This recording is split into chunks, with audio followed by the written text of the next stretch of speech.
Bem-vindo ao Conselho Consultivo. A liderança de Ricardo Salgado desobedeceu alegadamente ao Banco de Portugal e praticou atos de gestão ruinosa.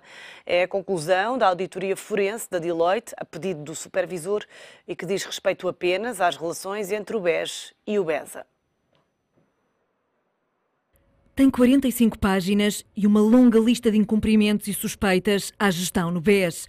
O relatório da auditoria forense, pedida pelo Banco de Portugal à Deloitte, está concluído. Foi entregue ao supervisor a 3 de março e este remeteu para a Comissão de Inquérito à gestão do BES e do GES esta quarta-feira. Esta primeira parte da investigação, que só diz respeito às relações entre o BES e o GES, aponta para 30 alegadas infrações. A auditoria forense concluiu que a liderança de Ricardo Salgado praticou alegadamente 4 atos dolosos de gestão ruinosa e foram concedidos 2 financiamentos a administradores e a entidades do GES sem que tenham sido cumpridas as regras aplicáveis a estes casos. De acordo com o documento da Deloitte, entre dezembro de 2013 e julho de 2014, os administradores da Espírito Santo Financial Group e do BES, sob o mandato de Ricardo Salgado, desobedeceram 21 vezes às instruções do Banco de Portugal. O supervisor, que, lê-se no relatório, pretendia isolar o banco e a área financeira do risco de contágio aos problemas detectados na Espírito Santo. Depois de ter ouvido vários administradores, altos quadros e funcionários que exerceram funções no BES até 31 de julho de 2014, de ter consultado atas do Conselho de Administração, auditorias internas, o relatório da Deloitte demora-se na explicação de várias irregularidades detectadas, entre as quais cobertura insuficiente de empréstimos, desobediência ao supervisor, transações por explicar com a Eurofin e atos de gestão ruinosa. Na próxima semana, o Banco de Portugal deverá entregar o segundo de 5 blocos desta auditoria forense e que diz respeito às relações entre o BES e o BESA. É um dos temas para analisar com os comentadores do ETV, Luís Todebon e Beja Amar. Muito obrigada a ambos pela presença no Conselho Consultivo. Luís Todebon, este é apenas o primeiro bloco desta auditoria forense da Deloitte, que revela então atos de gestão ruinosa e que diz que Ricardo Salgado desobedeceu 21 vezes ao Banco de Portugal. Para já, que comentário é que lhe merece esta auditoria e as suas conclusões? Primeiro, não parece ser nenhuma surpresa. Vamos lá ver, um grupo empresarial que tem um colapso destes, com perdas de valor da ordem dos vários bilhões de euros. Se isto não é gestão ruinosa, eu não sei o que é gestão ruinosa. Agora, é evidente que o problema, vamos lá ver, o problema é sempre... Há aqui um problema na relação com os reguladores, nomeadamente com o Banco de Portugal e com a CMVM, que é, os reguladores chegam sempre atrasados, não estão em cima dos acontecimentos, não tomam atenção aos sinais, não fazem análise de benchmarking, não fazem análise comparada. E porquê? Porque não é suposto fazer? Era suposto fazer. Eu costumo dizer que, em relação ao BES, ao Banco Espírito Santo, os sinais de alarme no Banco de Portugal deviam ter soado no dia em que o BES disse que não precisava de apoio da linha do Estado. Como é que um banco, que é teoricamente o grande financiador das PMEs, quando as PMEs as PMEs portuguesas estão na maior crise, digamos, de todos os tempos, e, portanto, o aumento de crédito mal parado, incobráveis, imparidades, etc., como é que não precisa de apoio digamos, da linha de crédito que os outros bancos todos precisaram? BPI, BCP, foram lá todos. Ora bem, e portanto, como é que não soam campainhas? Como é que não se faz a análise mais fina? Como é que não se acompanha mais de perto? Como é que se deixa isto tudo avançar até um ponto onde cai um império? Mas porquê que o supervisor não atuou a tempo? Porquê que nunca chegam a tempo, na sua opinião? Eu isso não faço ideia. Não consigo perceber. Para mim é um enigma, porque, repare, podia-se dizer, o supervisor, como é um organismo do Estado, não tem quadros técnicos, não tem capacidade técnica, etc. O Banco de Portugal tem imensa gente, muito bem paga. E, portanto, como é que não consegue estar atento, e a CMVM também, como é que não conseguem acompanhar isto, evitando colapsos desta dimensão, é para mim um enigma. Mas agora, claro, é evidente ultimamente temos assistido a uma troca de acusações entre Banco de Portugal e CMVM e sobre quem é que tem a responsabilidade. Provavelmente terão ambos. É sempre o que acontece nestas situações, depois se tem o mesmo grau de culpabilidade ou não. Isso, enfim, não me compete a mim estar a avaliar. Eu estou a manifestar, basicamente, a perplexidade em relação a isso. Agora, isto não tira, vamos lá ver, não é o culpado não é o Banco de Portugal. O Banco de Portugal e a CMVM. Os culpados são os administradores e os acionistas do BES. Vamos ser claros nisso. E, obviamente, enfim, tanto quanto se sabe, o Dr. Ricardo Salgado tinha, de facto, uma predominância enorme, digamos assim, na gestão e na condução dos destinos do BES. Há uma outra perplexidade aqui, que é, de acordo com a peça, o relatório forense é entregue à Comissão de Inquérito da Assembleia da República. Porque a Comissão de Inquérito deve ser entregue ao Ministério Público. Vamos lá ver. A Comissão de Inquérito tem permitido lavar, digamos assim, tudo isto. Ninguém tem culpa, ninguém se lembra, etc. Será porque a Comissão de Inquérito tem poderes parajudiciais? Terá.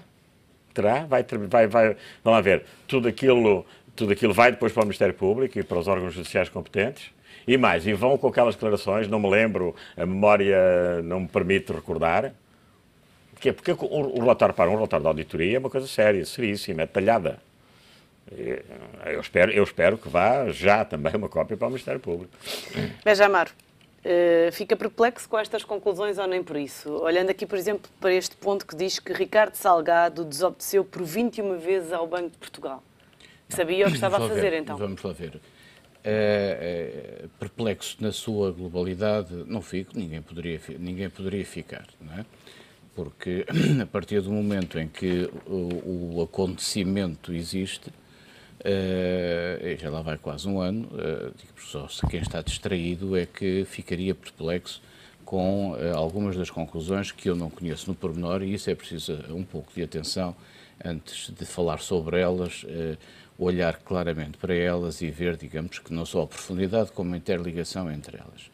O que eu fico um pouco perplexo, sem dúvida, é que sabendo hoje que durante mais de um ano se sabia, e quando digo que se sabia, a autoridade que tem a responsabilidade de vigiar os comportamentos da banca em Portugal, que tinha claras indicações dadas por terceiros de que algo se passava que não tenha, digamos, que acompanhado de uma forma mais construtiva os atos que essa mesma instituição estava digamos, que a ter. E isso sim causa-me alguma perplexidade porque é que tal não foi feito. Como é evidente, e aqui estou de acordo, a culpa não é do Banco de Portugal, portanto nada de tentar inverter terá as suas culpas, por ter, digamos que se calhar descurado um pouco, mas eu diria que a história de tudo isto ainda está por fazer. Não são os livros que nós temos lido por aí fora, não são os jornais que todos os dias trazem aqui ou acolhi informação sobre o assunto, não são, digamos que, a quantidade de pessoas que têm ido à Assembleia e que com certeza a seguir vão a um consultório médico para, digamos, serem tratados da memória, portanto, tomarem comprimidos, outras coisas afins, que nos vão dar, ou que nos podem dar neste momento, uma visão construtiva, e quando digo construtiva, desculpem o termo, construída da realidade do que aconteceu entre o Banco Espírito Santo, o Grupo Espírito Santo e todo um conjunto de outras empresas e operadores que giravam à volta deste conglomerado empresarial. Portanto, é um pouco difícil neste momento estar a criticar especificamente o Dr. Ricardo, o Sr. X, os administradores A, B, C ou D, a CMVM, o Banco de Portugal. Estão, digamos que a aparecer, porque este relatório que agora foi feito, porque é que não foi feito antes pelo Banco de Portugal? Se eles tinham acesso tinham acesso a todos os elementos que quisessem dentro da instituição. Só a posteriori é que é feita, digamos que uma análise pormenorizada, e eu digo só pormenorizada porque parte do princípio que foi feita pormenorizada, não vou comentar como referi antes porque não conheço, não conheço mesmo, não li, portanto, o relatório. Portanto, há aqui há questões políticas também que têm que ser levadas em linha de conta. Há questões económicas, com certeza, e financeiras, que levaram algumas pessoas a tomar determinado tipo de atitudes, e se calhar bondosamente, e, portanto, o tempo irá esclarecer um pouco mais a situação. Pegando nas suas palavras dos problemas de memória, ontem Henrique Granadeiro, na Comissão de Inquérito, não revelou problemas de memória, muito pelo contrário. Mas possivelmente já tinha tomado os comprimidos antes. Repare, depois há cada um, é como é um indivíduo na sua forma de estar. Nem todos são iguais. Ele não trouxe grandes novidades. Mas ontem portanto, em relação... trouxe nomes e implicou toda a gente. E fez também um bocadinho E alguns dos outros o que é que fizeram? Implicaram Zé só uma Albava, pessoa. na semana passada, disse que não sabia de nada. Mas isso tem um problema maior de memória. Deve ser por causa do problema entre Portugal e o Brasil, etc. Repare uma coisa, estas questões, sinceramente, estas questões da falta de memória faz parte de...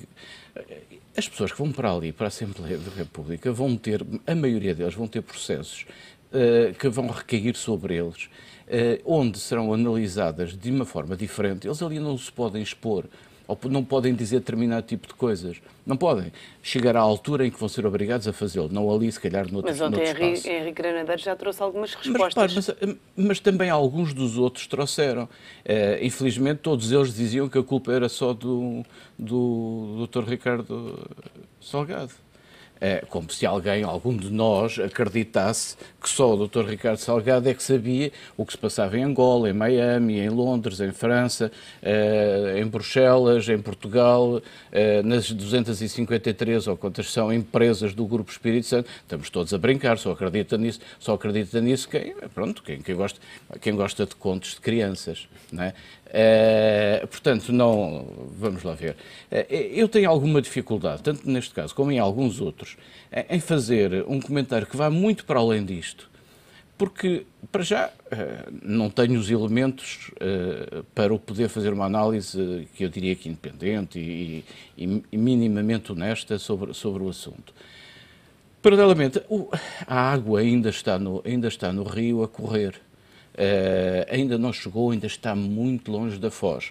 E como normalmente depois acontece, quando chega à foz, a foz dos rios, vão quase todas elas dar ou a rios maiores, ou então ao oceano e desaparecem na imensidão da água que os oceanos transportam. Luís Todo Bom, a verdade é que ontem Henrique Granadeiro não teve receio de trazer a público os nomes das pessoas que considera terem tido culpa na aplicação na Rio Forte e também fez uma meia-culpa por parte desse investimento. O Dr. Henrique Granadeiro, digamos, assumiu as suas próprias culpas, atribuiu culpas a um conjunto de administradores, mas não atribuiu culpa nenhuma ao Dr. Ricardo Salgado. Portanto, a única pessoa a que a Dr. Henrique Granadeiro não atribuiu nenhuma culpa, antes pelo contrário, isentou, porque disse que nunca falou-lhe, mas ele não fez nada, não aceitou a sugestão, mas disse que Ricardo Salgado lhe vendeu as virtudes daquela aplicação. Sim, vendeu-lhe, mas só os 200 milhões. Mas em relação a coisa que teria falado, mas que não fez nada, digamos assim, que não fizesse de livre vontade. E a verdade é que, repare uma coisa, só havia 3 pessoas que mandavam na PT, com capacidade de decisão efetiva, que eram o Presidente, que era o Chairman, que era o Dr. Henrique Granadeiro, o CEO, que era o Zé Albava, e o CFO, que era o engenheiro Luís Pacheco de Melo. Todos os outros não tinham praticamente nenhum poder de decisão autónomo. Estas 3 pessoas eram escolhas pessoais do Dr. Ricardo Salgado. As 3 pessoas. Portanto, é preciso isto ser claro. Em relação a Zé Albava, que era o CEO, eu vou dizer uma coisa, a expressão mais usada pelos outros administradores, quando era, vou ter que perguntar ao Zainal. Portanto, o José Zainal Bava, que é uma pessoa competente, com capacidade de gestão, foi, digamos, provavelmente o gestor mais centralizador que eu conheci em toda a minha vida. Mas que na semana passada disse que não se lembrava, mas que era um homem de detalhes e que não sabia sequer quem é que poderia ter dado ordens para aquela aplicação. Pois, mas o problema é que não se passava nada na PT que o CEO, que o José Albava, não soubesse. Nada. Zero.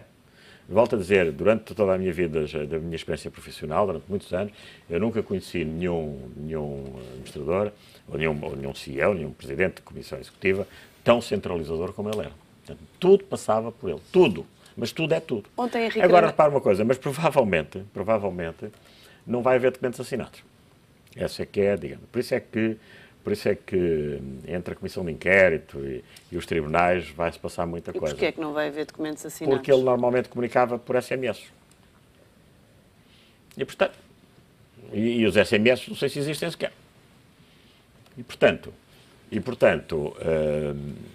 vai ser assim. Agora, o Dr. Henrique Grandeiro disse uma coisa que é verdade. Aliás, ele disse várias verdades. Várias verdades, de facto. Não é? Os dois administradores do BES têm culpas claras, os que lá estavam. Não é? E, portanto, que não respeitaram os deveres de lealdade, digamos, de um administrador. Portanto, aquilo é, em termos, digamos, de corporate governance, é crime. Bom. Agora, ele diz uma coisa que é verdade, que é a perda de valor e a destruição da PT tem, digamos, os 980 milhões de Rio Forte são só uma parte. Eu fiz umas contas e publiquei um artigo, ainda ninguém me desmentiu, a dizer que a perda de valor da Portugal Telecom nos últimos anos foram 6 bilhões de euros. Portanto, 6 mil milhões de euros. Ora, as aplicações da região forte são 1.000 milhões. Os outros 5 mil milhões de euros são prejuízo pela entrada na OI. Ele disse isso claramente. Portanto, o investimento da PT na OI foi de tal maneira desastroso que contribuiu para uma perda de 5 mil milhões de euros. Aliás, ele diz que um dos maiores erros da sua carreira foi ter autorizado a ida de Zainal Bava para a OI. Isso aí ele já não tinha hipótese, porque vamos ver, a partir do momento em que se fez o investimento na OI e se faz o processo de fusão, etc., ele aí já não tinha hipótese de impedir isso. E o que ele diz é que aquela digamos, a gestão bicéfala que foi má, mas é sempre má, a gestão bicéfala é sempre má. Portanto, agora, os 5 mil milhões e mais. E há aqui um outro problema, que é o seguinte, repare, eu tenho uma dúvida. A OI não vale zero. Não vale próximo de zero. Portanto, ter 25% de zero ou 35% de zero também é praticamente indiferente. Ou seja, a Portugal Telecom, aquilo que tem na OI, a PT-SGPS neste momento, praticamente não vale nada. Aliás, repare, está a 0,7, a PT-SGPS neste momento vale 500 milhões ou 600 milhões de euros. Já valeu 10 bilhões de euros a PT-SGPS. Mas mais, permitiu agora, isso é para mim também outra perplexidade, como é que a atual administração da PT-SGPS, que também fez parte da administração do Dr. Henrique Grandeiro, ele aí também não diz nada, ele diz só que não percebe como é que a atual administração da PT-SGPS tem aquele comportamento, digamos, de respeitinho, entre aspas, em relação à OI, de subalternidade, quando é o maior acionista privado da OI. Mas além disso, como é que isto foi permitido, esta venda da Portugal Telecom, não é? Com o produto da venda, a OI vai, digamos, pagar o seu endividamento, não há garantia de que algum endividamento da PT digamos, aos bancos portugueses não venha a entrar em default e não venha a haver renegociações e haircuts, etc., em relação à banca portuguesa. E como é que isto tudo continua a ser permitido? Portanto, repara uma coisa. Portanto, eu acho que a audição do Dr. Henrique Grandeiro foi mais rica do que as anteriores, mas também não foi total. Portanto, temos 5 minutos e não queria deixar de abordar também um tema que tem dominado a semana, as dívidas de Passos Coelho à Segurança Social. Há pouco falou muito de problemas de memória e eu pergunto-lhe, Passos Coelho que esteve 5 anos sem pagar dívidas e diz que são pequenos lapsos. 5 anos são pequenos lapsos? Vamos lá ver. Realmente Portugal está com um problema de memória.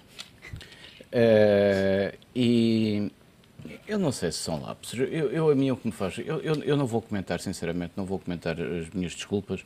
Eu não vou comentar, e como sabem, eu não é propriamente em termos políticos.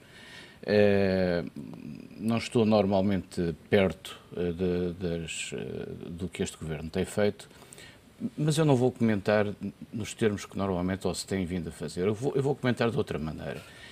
Eu acho que a política está a seguir caminhos e todos nós estamos a seguir caminhos que nos vão levar a um beco sem saída, mais dia menos dia, tanto em termos nacionais como em termos internacionais.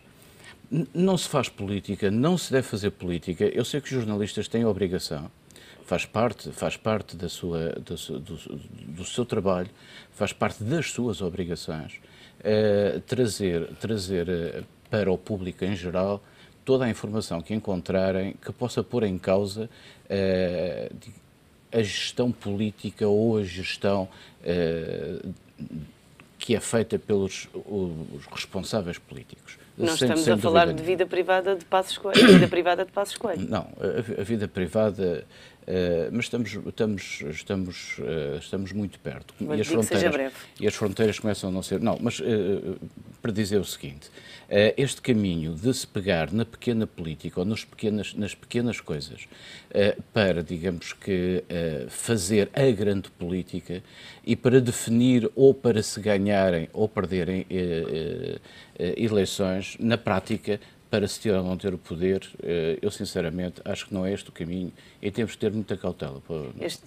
Estas dívidas foram contraídas quando Passos Coelho não era primeiro-ministro, mas espera-se que, como chefe de governo, deu o exemplo. Sabe uma coisa? Para já o problema dos recibos verdes é sempre complicado, porque são recebimentos não constantes, depois, digamos, existe alguma confusão se tem que se pagar autonomamente ou não, se a pessoa tiver um outro emprego onde já desconta, não tem que pagar para os recibos verdes, etc. Mas eu vou dizer uma coisa, a minha interpretação disto é uma coisa simples, e é assim, o Dr. Pedro Passos Coelho, que tem uma carreira profissional até um bocadinho tardia, nunca teve muito dinheiro. Eu reparo uma coisa, a minha explicação é sempre essa. Há outras pessoas que também não têm muito dinheiro, que passam recibos verdes e que no limite chegam a acordo com a Segurança Social para ir pagando. E provavelmente era o que ele faria. Repara uma coisa. Não fez. Mas faria. Ele disse que iria fazer no final de quando saísse de Primeiro-Ministro, provavelmente porque acha que quando sair de Primeiro-Ministro vai ganhar mais dinheiro. Sabe uma coisa? Se olharmos bem para... Agora há uma coisa que eu acho que é boa no meio disto tudo, a sério. Eu sou do PSD, portanto, que é o seguinte, que é, nós temos um primeiro-ministro que não tem muito dinheiro, que nunca teve muito dinheiro, e portanto, que não enriqueceu. Mas isso não é razão para não pagar as contribuições à Segurança Social. Não é, mas sabe uma coisa, mas as pessoas quando têm pouco dinheiro atrasam-se, evitam, vou pagar amanhã, depois fazem, digamos, renegociação de dívida. Sabe, a minha explicação é simples e é esta. Ficamos com essa explicação. Muito obrigada a ambos pela presença e análise neste Conselho Consultivo, que está de regresso amanhã.